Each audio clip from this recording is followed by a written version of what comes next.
Start करते हैं अपन। Last class में अपन ने जहाँ तक पढ़ाया था उसके आगे से पढ़ते हैं।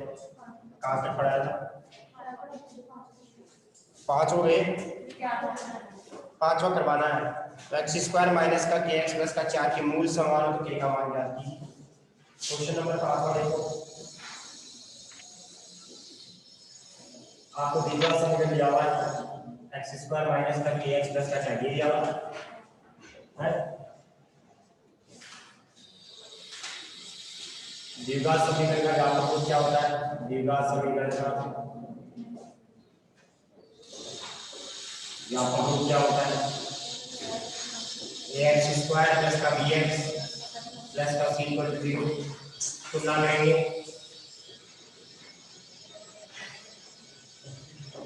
a का मान कितना हो जाएगा? 1 होगा, b का मान माइनस का k होगा, c का मान 4 होगा। ठीक है, तो की मूल क्या है? वास्तविक के बराबर है। वास्तविक नहीं बोला, वास्तविक की होगी, वास्तविक मान की दोनों मूल समान है तो भी d का मान 0 होगा। मूल समान है, वैसे कैसे लिखा हुआ होना चाहिए था? वास्तविक व समान। बस ये अंतर जो लिखा हुआ से लिख दिया। d का मान क्या हो जाएगा? 0 हो जाएगा। ठीक है, यहाँ पे वास्तविक व समान लिखो क्योंकि समान तो काल्पनिक भी हो सकता है। ठीक है, वास्तविक व समान बराबर है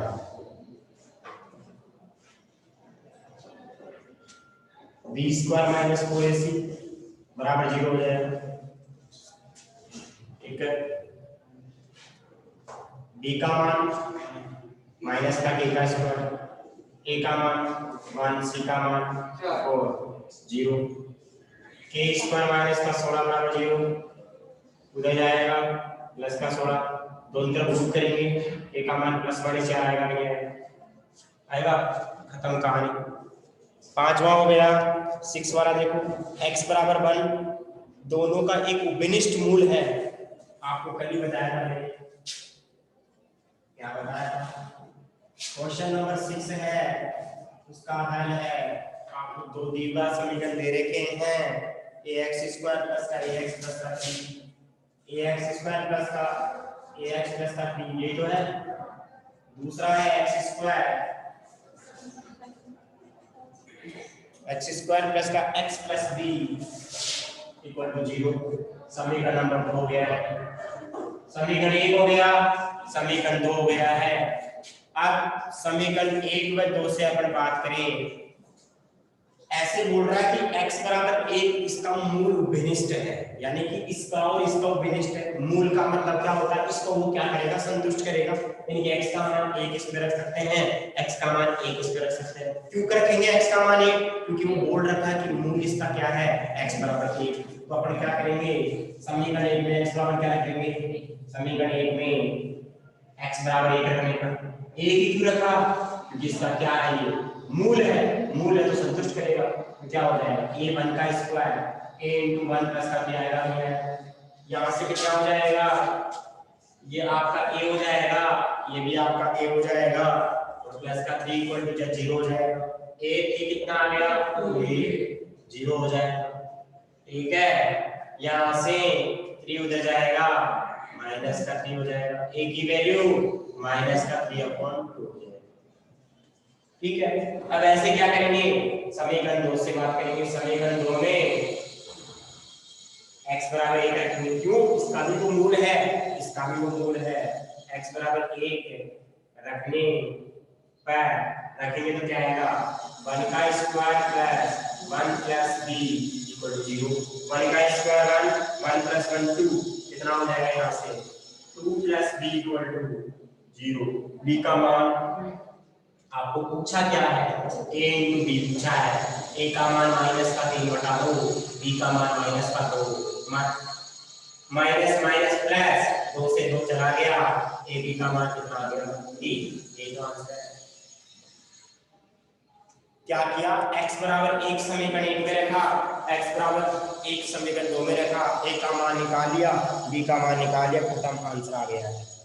ठीक है, इसका एक बार स्क्रीनशॉट ले लो, फिर अपन आगे चलते हैं।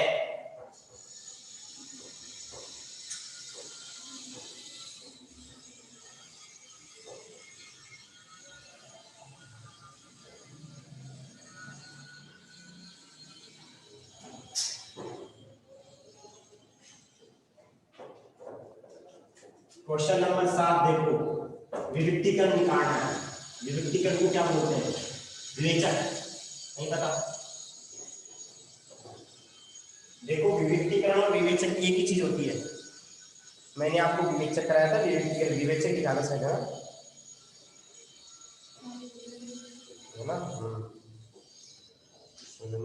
क्या होगा, चलो कोई नहीं। द्विघात समीकरण 4x² - का 12x - का 2। क्वेश्चन नंबर 7, 4x² - का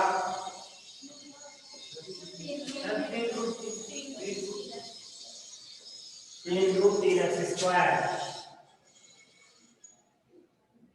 प्लस का 10x प्लस का √3 बराबर 0। आपको विविक्तीकरण निकालना है। विविक्तीकरण का मतलब विवेचन ही होता है, ठीक है? क्योंकि द्विघात समीकरण का व्यापक रूप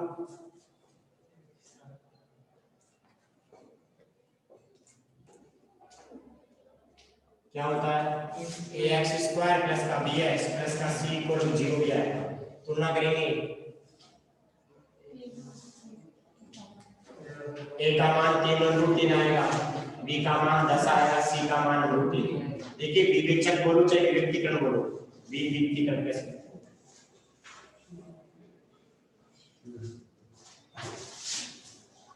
विविक्तीकरण या विवेचन एक ही चीज होती है।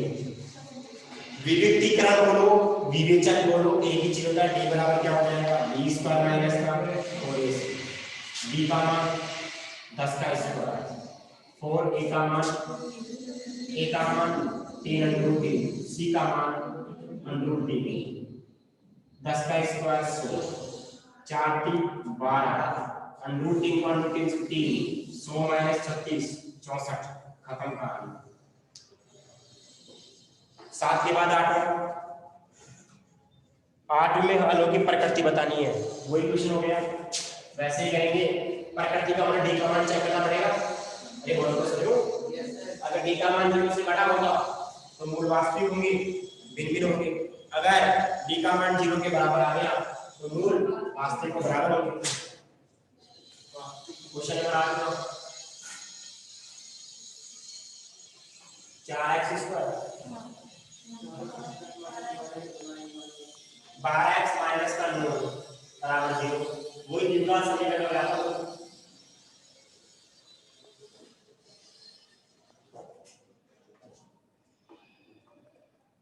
ax² प्लस का bx प्लस का c बराबर 0। तुलना करेंगे, a का मान का 4 आएगा, b का मान -का 12, c का मान -का 9। d निकालेंगे, d क्या होता है? b² - का 4ac। इसका क्या नाम होता है? विवेचक या विविक्तीकरण। विवेचक या विविक्तीकरण। b का मान -12 का स्क्वायर, a का मान 4 9, 144 माइनस माइनस प्लस 4 तो 16 16 को से गुणा करेंगे तो वो भी 144।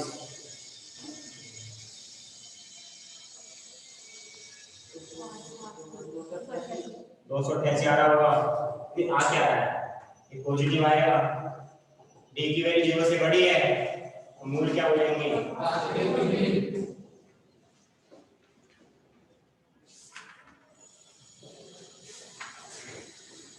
भिन्न होंगे।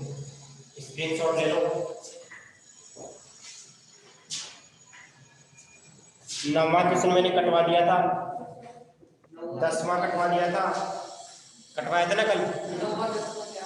11वां कटवा दिया था, 12वें में आ जाओ। सबको कटवा दिया था कि मैंने कल लाइव क्लास में?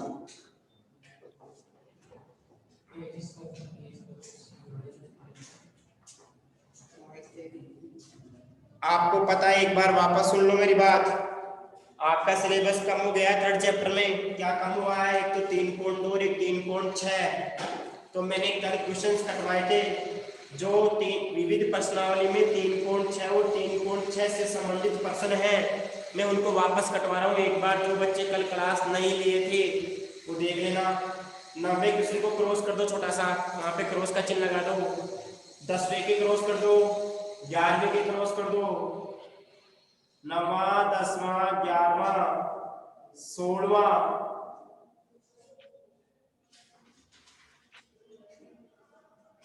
22वां और 23वां। ठीक है, 22वां और 23वां। बात समझ में आ गई? अगर समझ में आ गई तो यस और नो में कमेंट कर दो। आगे चलते हैं फिर अपने। आ गई बात समझ में? ax² प्लस का bx प्लस का c, इस क्वेश्चन में तो कुछ है नहीं, आपको सूत्र बताना है। क्या सूत्र होता है? श्रीधराचार्य सूत्र तो बताना था इसमें। सूत्र लिखिए, ये लो।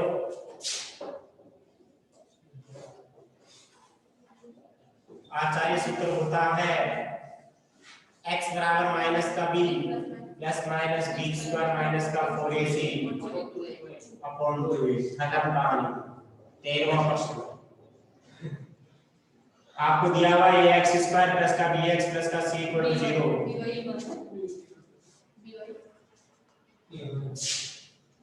by नहीं, उसको bx कर लेना। by नहीं हो सकता, क्वेश्चन को चेंज करना जिसके by है, bx ही आएगा, ऐसा पॉसिबल नहीं है। ठीक है, अब आपको विविक्तीकरण का व्यापक रूप लिखकर मूलों की प्रकृति बतानी है। विविक्तीकरण का व्यापक रूप लिखकर मूलों की प्रकृति। अब मेरे को ऐसे बताओ, आपका जो विविक्तीकरण होता है, विविक्तीकरण वो क्या होता है? d बराबर b स्क्वायर माइनस का 4ac होता है। श्रीधराचार्य सूत्र क्या होता है? श्रीधराचार्य जी महाराज x इक्वल टू माइनस का b plus minus b square minus का 4ac अपॉन 2a होता है। 3 केस बनेंगे यहाँ पे। कितने केस बनेंगे? 3।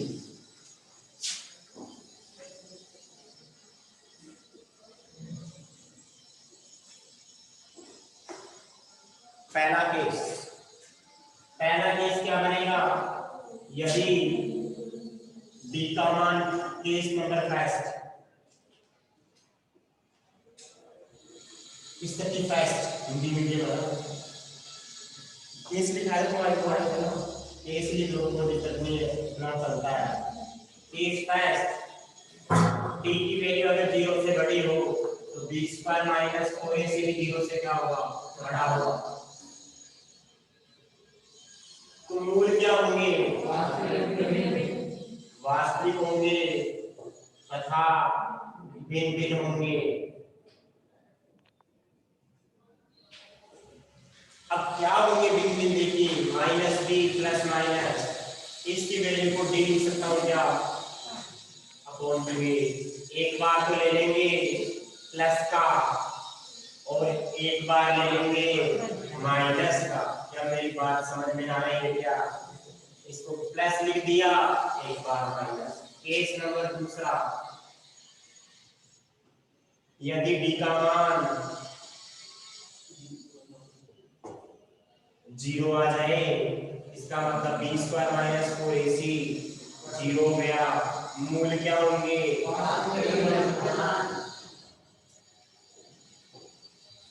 बराबर होंगे। अब क्या होंगे वास्तविक और बराबर? देखो यहां से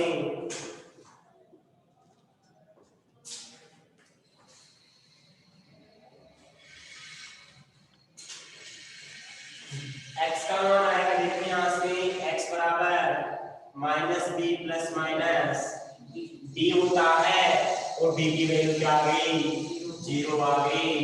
अब आप मेरे को बताओ 0 का रूट क्या होता है? 0 होता है। 0 जोड़ो चाहे 0 घटाओ, बात वही है। तो बताओ x का मान क्या आएगा? माइनस का b अपॉन 2a। लेकिन एक मूल नहीं होगा, 2 मूल होंगे। माइनस का b अपॉन 2a दोनों सेम क्यों होंगे? क्योंकि क्या है? बराबर है। केस नंबर 3, यदि d का मान 0 से छोटा हो, मतलब d square minus b square minus 4ac की वैल्यू 0 से छोटी हो। अब देखिए यहां से मूल क्या हो जाएंगे, वास्तविक नहीं होंगे।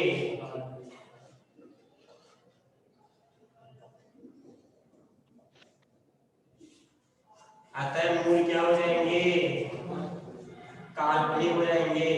होंगे कि नहीं होंगे?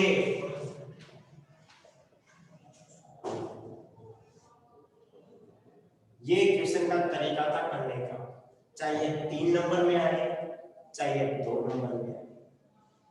ठीक है, तो मैंने बिल्कुल बढ़िया तरीके से लिख दिया है, ये प्लस कर दिया या माइनस कर दिया। अगर आप लोगों ने इतनी चीज भी बता दी, देखो ये सूत्र लिख दिया, ये चीज लिख दी, ये नहीं लिखी, ये लिख दी, ये नहीं लिखी, ये लिख दी, तो भी आपके नंबर पूरे हैं। लेकिन मैंने फिर भी बढ़िया तरीके से लिखा, कितने भी नंबर का प्रश्न आए उसी तरीके से आप कर सकते हैं। ठीक है, नंबर नहीं कटेंगे आपके, मैंने वही तरीका बता दिया है। एक बार आप लोग इसका स्क्रीनशॉट ले लें और 13 क्वेश्चन हो गए हैं।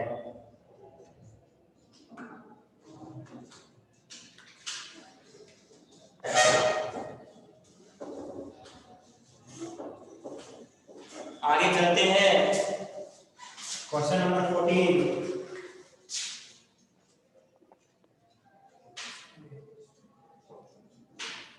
इंग्लिश मीडियम का और हिंदी मीडियम का सिलेबस बिल्कुल बराबर चल रहा है, 1-2 क्वेश्चन का फर्क है, तो 1-2 क्वेश्चन पीछे हो बस।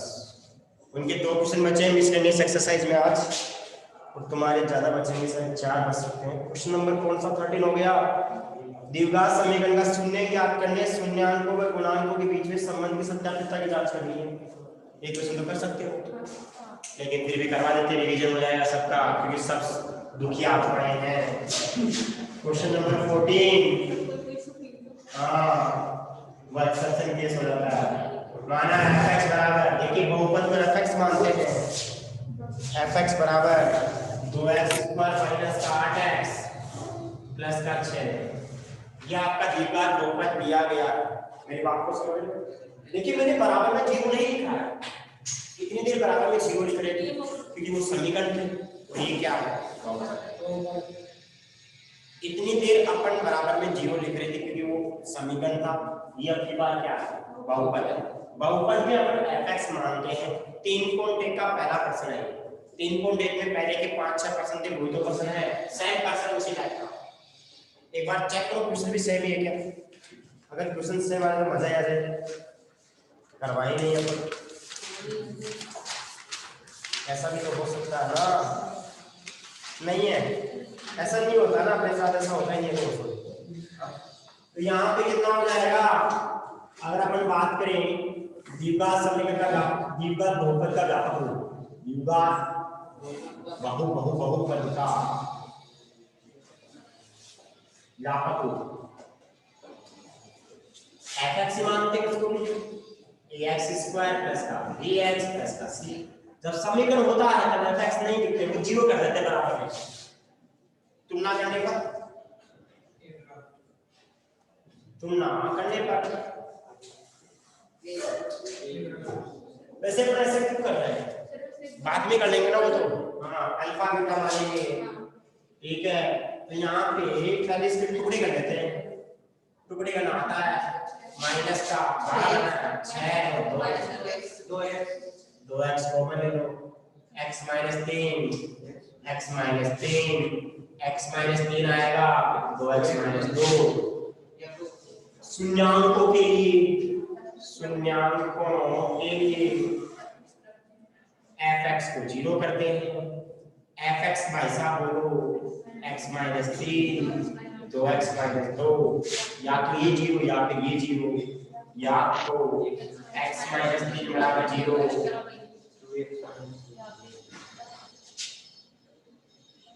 या फिर 2x माइनस 2 इक्वल टू 0, तो x का मान 2 होगा, x का मान 2/2 1 हो जाएगा। समझ रहे मेरी बात को, x का मान होगा, शून्याङ्क आ गया अपने पास,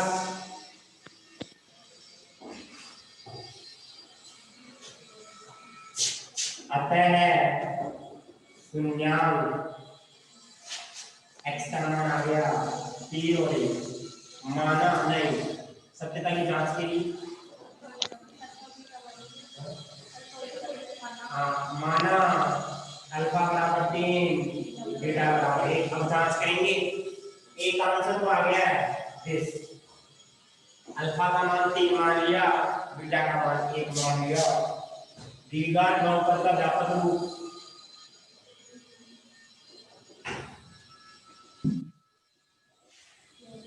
सर fx बराबर ax स्क्वायर प्लस का bx प्लस का c, तुलना करने पर a का मान b का मान, a का मान 2, b का मान -8, c का मान 6। मूलों का योग करेंगे, नहीं शून्याङ्कों का योग करेंगे। अल्फा प्लस बीटा, अल्फा का मान 3, 4 हो गया है। शून्याङ्कों का योग सूत्र से लिखेंगे, शून्याङ्कों का योग माइनस का b/a होता है। माइनस का मतलब माइनस 8/2, कितना आ जाएगा ये 4। ऐसे शून्याङ्कों का गुणा लिखेंगे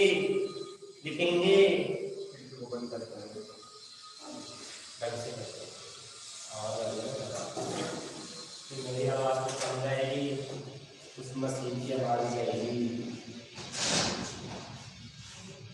हाँ, उसके बाद देखो शून्याङ्कों का गुणन वो अल्फा इंटू बीटा होता है। अल्फा का मान 3 गुना 1 3 हो जाएगा, यहाँ लिख देना सूत्र से।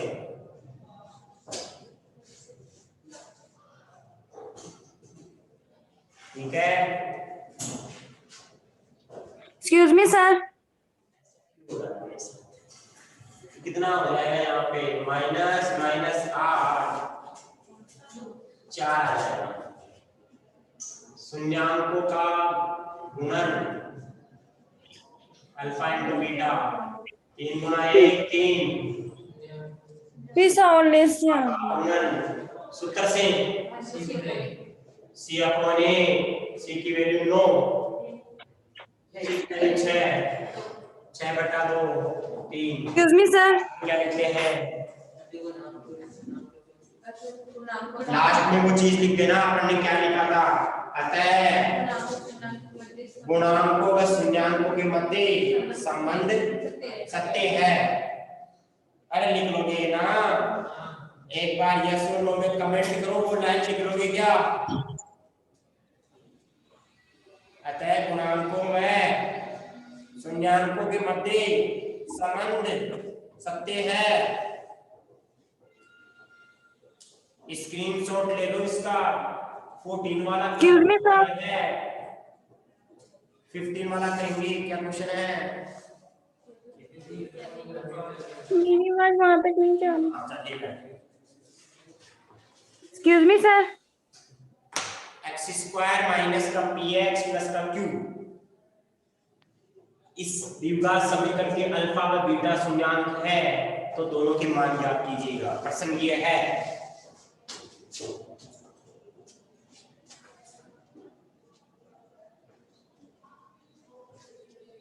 देखो कैसे करेंगे। येलो सर x² माइनस का px प्लस का q बराबर 0 बहुपद है, बहुपद तो fx मान लेते हैं, माना fx बराबर x² माइनस का px प्लस का q। द्विघात बहुपद का व्यापक रूप,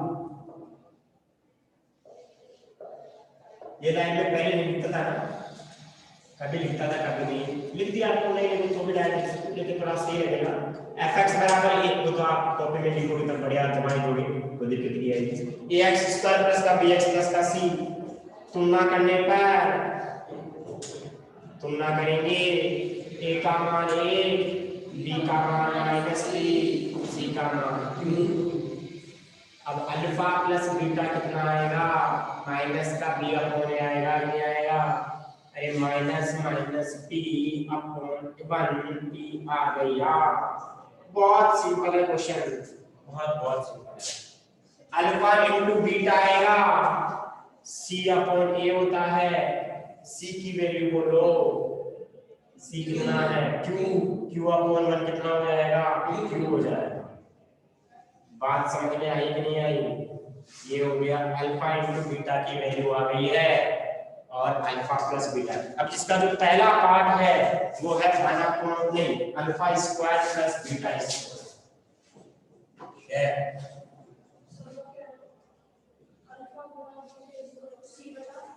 ए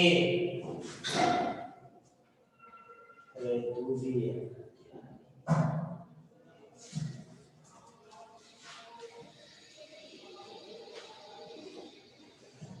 चलो मैं इधर लिख देता हूँ, कमी दिख रहा है मुझे, लाइट फोकस पड़ रहा है वहाँ पे। यहाँ पे चांद और सूरज आ गए। अल्फा इंटू बीटा सी अपॉन ए क्यू अपॉन 1 क्यू। अब सबको दिख रहा है, ठीक है? पूर्णिमा थी ना कल, इसलिए चांद दिख रहा था उसको, चांद देख के खाना खाता होगा तुम। अब यहाँ देखिए दिखाता चांद तो दिखा लिया। अब क्या करेंगे, अपने को पहला मान चाहिए alpha square plus beta square, ठीक है? ऐसा क्वेश्चन अपन ने किया था। हाँ सर,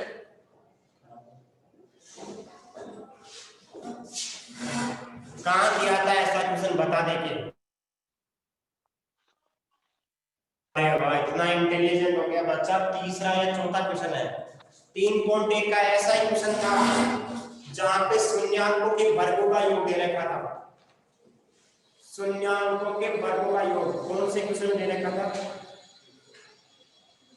तीसरे में दे रखा था, 3.1 में, ठीक है? 3.1 के तीसरे क्वेश्चन में दे रखा था शून्याङ्कों का योग, शून्याङ्कों का योग, शून्याङ्कों के वर्गों का योग। क्या शून्याङ्कों के वर्ग है, क्या योग है? क्या वहां पे मैंने ऐसे लिखा था इसको? इसको सोल्व करो, क्या आएगा? Alpha square beta square two alpha into beta. लेकिन ये फालतू की चीज है, माइनस किया है, तो यहाँ पे भी क्या लिखूंगा, माइनस का 2 अल्फा इनटू बीटा। अब आप इसको सोल्व करोगे, यही तो बचेगा। अरे यही तो लिखा था वहां पे। बात समझ में आई कि नहीं आई? वाई टाइप कर दो एक बार, देखे समझ में आ गया तो यस और नो में कमेंट कर दो, ये बात समझ में आई कि नहीं आई? इसको सोल्व करो, alpha square plus beta square 2 alpha beta आएगा। 2 अल्फा बीटा से 2 अल्फा बीटा कैंसिल हो जाएगा, होगा कि नहीं होगा? नहीं आया समझ में? आ गया समझ में? अरे कुछ तो बोलो, तुम्हारी से बोल दो, यस और नो में कमेंट करो। बात समझ में आई कि नहीं आई? Excuse me sir.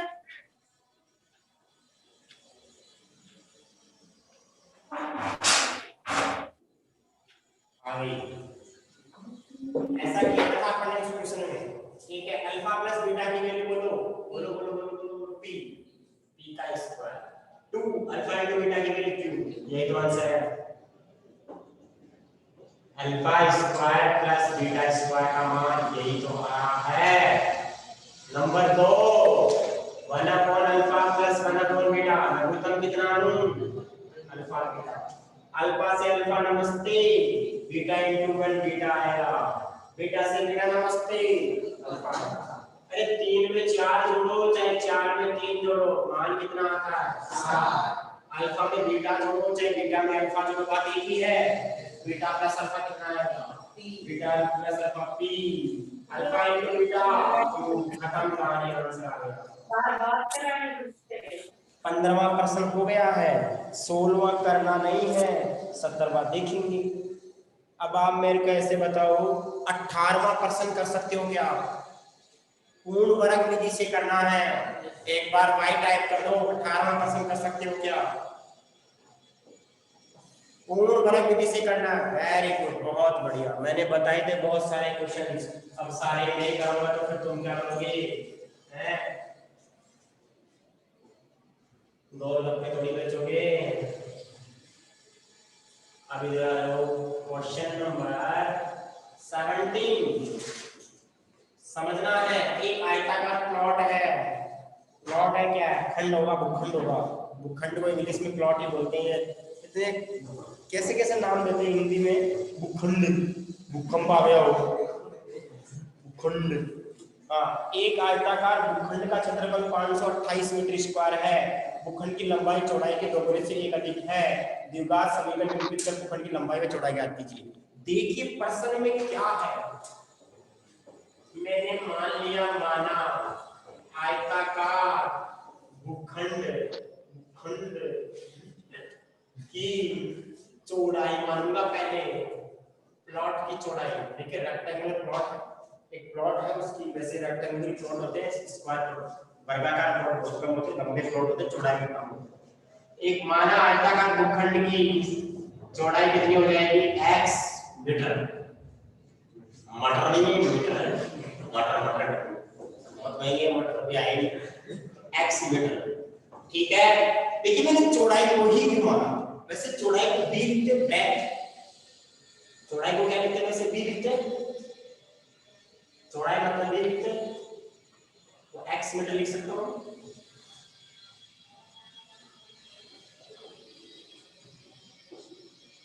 सोलह चैप्टर में चौड़ाई लंबाई खूब लिखती, भी तो लिखा था हमने। प्रश्नानुसार, प्रश्नानुसार जो लंबाई है, देखना मजा आने वाला है यहाँ पे। लंबाई है वो चौड़ाई की दुगने से एक अधिक है।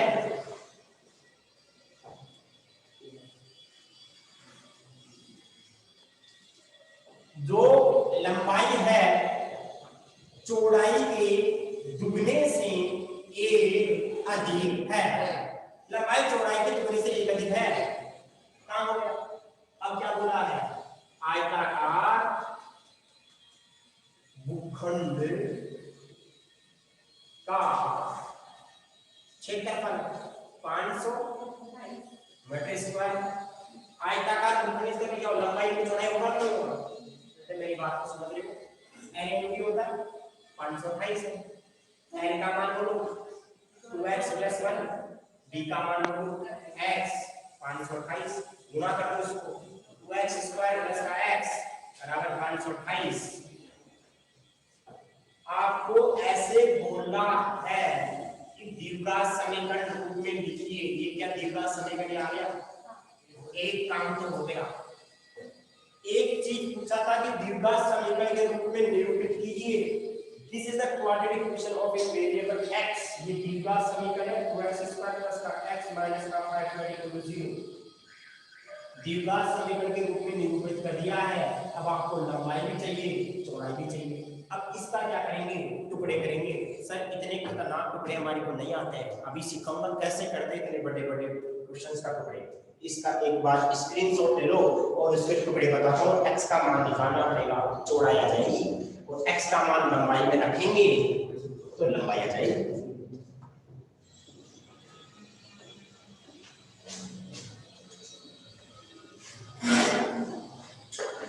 Done, very good.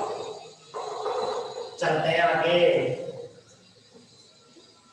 आप सभी स्टूडेंट्स ईयरफोन लगा के काम करते हो ना? अरे बेटा मोबाइल में ईयरफोन लगा के फिर काम किया तो आवाज बिल्कुल क्लियर आएगी, ठीक है। ऐसे कितने बच्चे जो ईयरफोन लगा के काम करते हो एक बार कमेंट कीजिएगा। ईयरफोन, हेडफोन बोलते हैं उसको। नो, क्यों? Yes, Poonam Rudi yes, Ayushi yes, Chetan yes, और सानिया। बेटा ईयरफोन लगाया करो आप, आवाज क्लियर आएगी, ठीक है। आवाज बिल्कुल क्लियर आती है, फालतू की आवाजें नहीं आती, बिल्कुल क्लियर आती है आवाज। सर इतने दिनों बाद में क्यों बता रहे हो? पहले भी बताया था सर मैंने एक बार। क्या पता तुम्हारी क्लास में नहीं बता पाएगी, मैंने और क्लास में बता दिया होगा। ईयरफोन लगाया करो ना, ले आना चाहिए 40-50 रुपए का ईयरफोन, लोकल साथ है ना। अब देखिए यहाँ से इसके टुकड़े करेंगे, नहीं तो अपने टुकड़े नहीं होंगे। 3 मिनट बची अपने पास। 2x² प्लस का x माइनस का 528 ग्राम। अब बताओ मेरे को प्लीज, दो को इससे गुणा करूंगा तो 1056 आएगा। असरा कितने जल्दी कैसे गुणा करते हो? अरे 500 का डबल 1000, 28 का डबल 56, 1056। अब 1056 लाना है, 30 का मतलब कितना होता है? 900। यानी कि जो टुकड़े होंगे वो 30 के आसपास होंगे, क्योंकि 900 और 1056 मिला दूरी नहीं है। अरे बोलो तो सही। ऐसे दो टुकड़े होने चाहिए जिनका डिफरेंस कितना है? x है। अब लास्ट वाला अक्षर को क्या अच्छा आना चाहिए। अब ऐसे दो टुकड़े को निकालेंगे, उनको गुणा करने पर अच्छा है। 3 और 2 तो होता है। अरे 3 और 2 तो होता है, तो 33 लिख लो पहले वाले को, 32 लिख लो दूसरे वाले को, खत्म कहानी। अरे 33 में से 32 के x का दोनों को गुणा करके ये आएगा। अरे 3 को 2 से गुणा करो, 27 तो आएगा यहाँ पे, एक तो आएगा 6 तो आएगा, आगे तो कुछ भी हो जाएगा। एक बार समझ में आया नहीं आया दोबारा देखिए। तो इसके टुकड़े होंगे, वो होंगे 2x² प्लस का x, नहीं 33x माइनस का 32x बराबर ना माइनस का 528 बराबर। ये टुकड़े हुए हैं इसके, ठीक है। जब ये टुकड़े हुए हैं तो मैं क्या कर सकता हूं, इसमें तो मैं x कॉमन ले लूं, तो 2x प्लस का 33 बचेगा। अब यहाँ पे भी 2x प्लस 33 ही बचना चाहिए, तो बताओ यहाँ क्या कॉमन लूं? माइनस का 16 कॉमन ले लूं। अरे माइनस का 16 को 2 से गुणा करो, माइनस का 32 को आएगा। माइनस 16 को जब 2 से गुणा करोगे माइनस का 32 आएगा, आगे तो कोई आएगा तो ये आएगा। अब इसमें क्या कॉमन आ रहा है? 2x प्लस 33 आ रहा है, x माइनस 16 बराबर 0 या तो 2x प्लस 33 बराबर 0 होगा, 2x बराबर माइनस का 33, x बराबर माइनस का 33 बटा 2। क्या नेगेटिव में लंबाई हो सकती है, चौड़ाई हो सकती है? x हो, मैं बोलूं आयताकार फ्लोर की लंबाई माइनस का 33.5 ऐसा हो, या फिर क्या हो जाएगा, या फिर x माइनस 16 बराबर 0, x का मान 16, बिल्कुल चौड़ाई आ गई है। ये क्या आ गई है? चौड़ाई आ गई। चौड़ाई कहां है? ये रही। क्या लंबाई निकाल लोगे क्या? 16 को 2 से गुणा 32 प्लस 33 मीटर आएगा, ठीक है। इसका स्क्रीनशॉट ले लो, टाइम आउट हो गया है, टाइम आउट हो गया, जल्दी स्क्रीनशॉट ले लो इसका।